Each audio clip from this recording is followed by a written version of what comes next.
dan salam sejahtera pada semua penonton dan juga kepada semua subscriber. Baik, welcome back to Easy Fast. Baik, pada video kali ini berkenaan dengan satu perkara yang sangat menarik, iaitu adakah semakan STR fasa 1 nanti akan ada sekali semakan untuk kelulusan SARA kategori baru. Okey, kategori baru yang dimaksudkan tu ialah kategori yang bernama bukan miskin dan miskin tegar yang ikasih. Bukan miskin dan bukan miskin tegar ikasih. Kategori baru yang mana isi rumah layak untuk RM300 dan golongan warga emas dan bujang RM150. Adakah kategori itu akan ada sekali dalam semakan fasa 1 nanti, memandangkan sahih dimaklumkan, akan dimaklumkan dari semasa ke semasa. Jadi SARA tu ada sebenarnya, bukannya tak ada, ada. Seperti yang kita dah sedia maklum minggu depan insya-Allah ada satu tarikh yang mana kita boleh buat semakan, akan dimaklumkan tarikh berkenaan.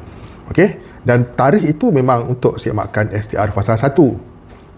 Memang specifically untuk STR fasa 1. Persoalan yang ditimbulkan oleh banyak penonton tentang adakah serentak pengumuman itu berlaku. Okey, jadi dalam video ni nak menjawab pertanyaan yang ditanya. Okey, macam ni, kita kena faham STR ialah STR, SARA ialah SARA. Walaupun SARA itu ialah tambahan kepada STR, tapi kita kena faham ianya tidak semestinya bersatu. Tak semestinya bersatu. Dalam erti kata yang jelasnya, pada semakan STR ialah semakan STR, dan SARA ialah SARA. Tetapi bila kita tengok pada apa yang kejadian sekarang ni, apa yang kita tengok jelas apa? Jelas bagi penerima yang belumlah lagi bergelar penerima yang memohon SARA ni, kita majoriti pemohon STR berstatus dalam proses. Jadi kalau soalan ini ditanya kepada aku, jawapan yang paling bagus untuk aku bagi dalam video ni ialah tidak dinyatakan lagi sama ada kita ni gagal ataupun tidak, tapi masih dalam proses semakan dan ada link My Kasih dan sebagainya. Dan berkemungkinan besar, aku tak cakap confirm berkemungkinan besar semasa buat semakan STR fasa 1 nanti, yang duk bawah tu pun akan berubah sekali. Yang dalam proses tu akan keluar sama ada lulus ataupun tidak lulus untuk SARA, iaitu SARA kategori baru lah. Dalam konteks video ni kategori baru, bukannya miskin tegar dan miskin ikasih. Itu anda dah tahu dah keputusan. Jadi memang betul kalau kita lihat banyak termasuk aku sendiri tidak berstatus lulus pun dalam SARA, tapi dalam proses semakan lagi. Walaupun kita klik pada link My Kasih tu, tiada rekod. Kita faham sebab kita tak pernah menerima bantuan daripada yang melibatkan SARA sebelum ni. Jadi memang tak ada rekod lah cerita dia. Dan macam aku cakap tadi lah, berkemungkinan sangat besar masa kita buat semakan fasa 1 nanti, yang itu juga akan turut berubah.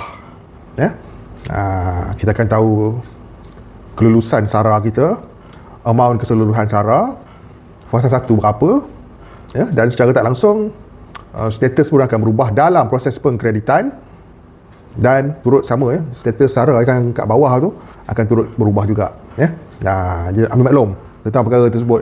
Kewujudan tambahan STR kategori baru tu memang ada, dan jelas dinyatakan akan dimaklumkan daripada semasa ke semasa.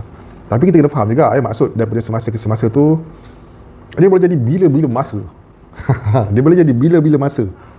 Itulah aku paling takut kalau perubahan daripada semasa ke semasa ni, sebab dia boleh berubah pada bila-bila masa yang kita tak jangka.